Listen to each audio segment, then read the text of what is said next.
For this next discussion presented by Flywire, please welcome the Vice President and General Manager of Travel at Flywire, Colin Smyth, in conversation with Skift-X's Research Editor, Dan Marcek. Hey, thanks for joining us today, Colin. Hi, Dan. How are you? Good to see you. Doing well. Excited to chat with you today. As far as I understand it, Flywire helps simplify commerce and payments for various companies, not only in travel, but really across verticals. Yep. So we're talking about a lot of big picture things today. We talked about sustainability. We're talking about design. And when we look at payments, it's really integral to kind of every person's travel journey. And so what we're talking about here is some of these changes in consumer behavior. So what are you guys seeing not only in travel, but across e-commerce, retail, some of these different things that's making this really critical for travel companies looking forward to 2022 and beyond? Yeah, first of all, thank you. It's a pleasure to be here. Honored to be among some of the panelists today. As you mentioned, Flywire focuses on 4 different types of verticals, whether that be education, healthcare, travel, and business payments. And one of the major themes we've seen throughout COVID and even before that is the change in consumer behavior. This experience with regards to the e-commerce checkout or kind of seamless experience. The easiest way to think about it is think about the last time you were in an Uber. The last thing you think about is actually the payment itself. You think about getting out of the ride, giving a review, and moving on within your day. And what happens behind the scenes there is actually a card is charged or a transaction occurs from a payments perspective. A lot of different things happening behind the scenes, but you as a consumer don't think about it at all. And what we're seeing is that kind of feeling is happening across segments, across industries. And what's starting to happen is it's moving into kind of high-end transactions. So if that's in our education business, that's tuition payments. If that's in healthcare, that may be a medical procedure. In travel, that could be a trip of some form. And so when we start to see the trends that are happening, our consumers are obviously travelers, and they're asking for more of that type of experience, that e-commerce-like experience for a larger sum transaction. And that's happening across, again, many different industries, but it's been a major theme that we've seen through COVID, and we believe will only continue as we come out of the pandemic.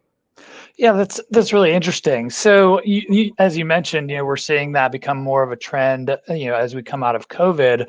What are some of the specific changes we've seen in traveler behavior during the last couple of years? And like you said, it's easy to imagine, well, we all have now experienced that seamless transaction, getting out of an Uber. But how does it start to play out when you're really looking at this travel journey that's a lot more complex?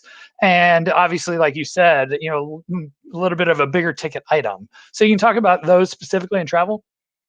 One of the more interesting things we've seen, and one of the parts of the industry that we find so exciting, is that when you become when you're a travel business, you have to become a payments business, and that's not by choice, right? No one gets into the travel business because they have a passion for merchant acquiring or for international bank transfers. You get into it because you have a love for the industry.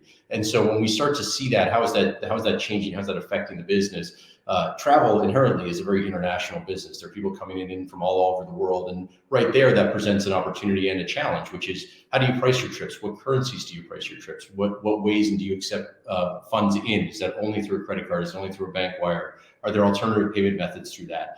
And what we're seeing is that drive to that seamless payment experience, or included in that payment experience is all the other parts of the trip, is how does that happen for the travel business, and how is it easily supported for the travel industry?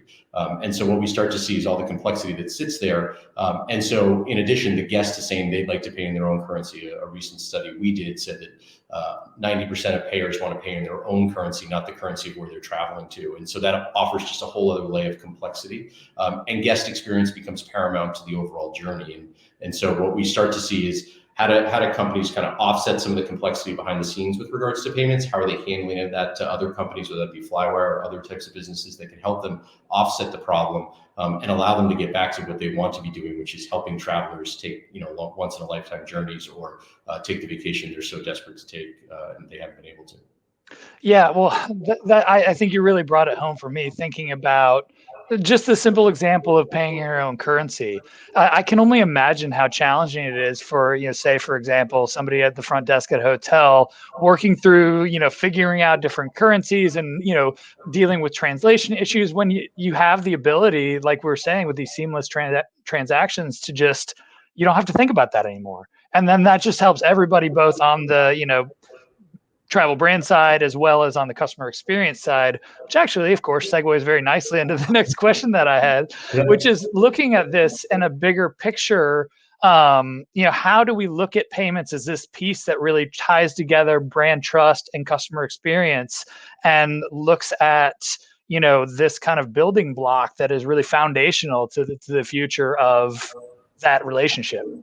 Yeah, I think it's to us at Flywire, where we see such an opportunity is when you look at the travel ecosystem in particular, and we see this across some of the other verticals we work in, is you see these kind of legacy systems that have kind of been patched together and stacked on top of one another. And what that creates is kind of this inefficiency where one part of the travel business might be able to handle the reservation, another part might be able to handle the booking, the other part may be handle the payments. And not only is that clunky for the business themselves, it's really painful potentially for the traveler, because they may be getting contacted by 2 or 3 people from the same company about different parts of their trip. And so what we want to see, and what we're starting to see happen, is this idea of the 2 things coming together. So the software and the payment driving the experience and making them one big experience as opposed to 2 separate occasions. And where we see the opportunity there is to create more efficiency and more opportunity from a guest experience, which is easier and smoother, because all that's happening is the itinerary, the trip, the changing of the trip, all that's happening within one system. The payment's just a part of that, right? Like nothing's being taken outside of it.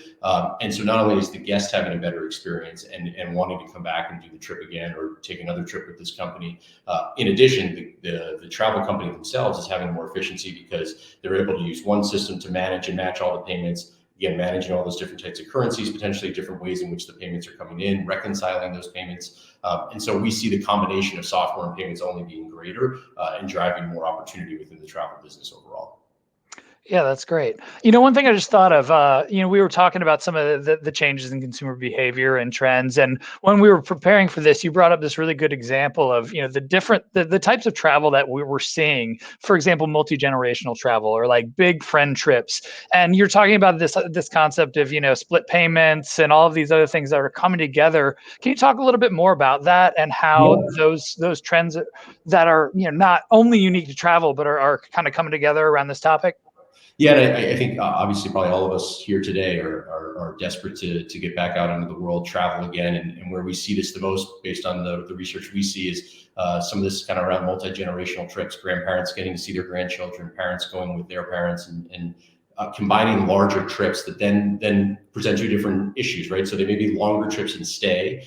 In addition, there might be more people going on those trips. And when you think about that from a Flywire lens, which is a payment lens, a lot more complexity there, because it might what would have been a family of 5 is now a group of 12 or a group of 20. How is that payment taken? Where is it taken? How are you managing the itineraries of the individuals that were going on these trips? And they may need different things. And so what we're starting to see is this ability for group payments, but individualize that group payment. So what might be the Smyth family trip with 20 perfect people might be paid through 15 different cards or different payment methods. And that reconciliation becomes a real issue. And so again, going back to that original theme of consumer behaviors are changing, an e-commerce-like experience, a seamless payment experience.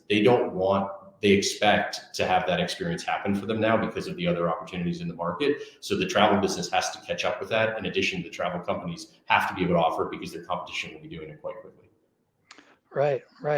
So we've already gotten pretty close to our 10 minutes, but we got a couple more. So I wanted to ask you, actually kind of similar to the last question and the last panel, what are you most excited about? What's happening, say, in the next 5 years in travel commerce that is really going to change the game and, you're excited to be a part of? Yeah, selfishly, in the very, very short term, I'm excited to go on vacation, go sit on a beach, go travel, do all the things that we all are desperate to go do.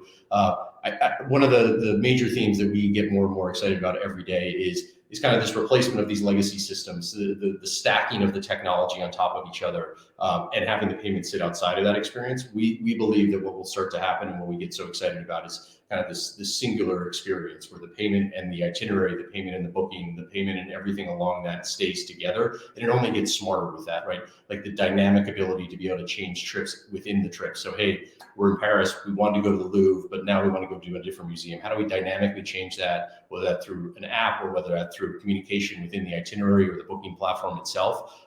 how do we allow for the consumer to have more control and more authority and more power while giving more efficiency to the travel business itself? And so that's the thing that I think it's most exciting for me, is that there are still a lot of legacy systems out there that are ripe for disruption. And we at Flywire and other companies see a huge opportunity for growth and change. Yeah, well, I've been using most of my travel itineraries digitally for a lot of my life. I'm relatively digital native. I guess I'm not really native. I was around before that, but I can only imagine how exciting this all is. Not having, you mentioned switching plans kind of mid-trip and all these kind of things, and just having it all there in one place, and also just to be able to pay for it seamlessly. And I think it's going to make a huge difference in terms of making the travel experience overall for brands and for consumers better in the future. Yeah, I completely agree. And again, it's that ability that they're all combined, right? So the software and the payments are embedded together. You as a consumer don't know the difference, and you just expect that to happen, and you're a lot happier when it does. That's awesome. Well, Colin, thanks for this brief but exciting chat. Yeah. And everyone else, have a great rest of your day at Design the Future. Awesome. Well, thank you so much, Dan. Look forward to seeing you soon.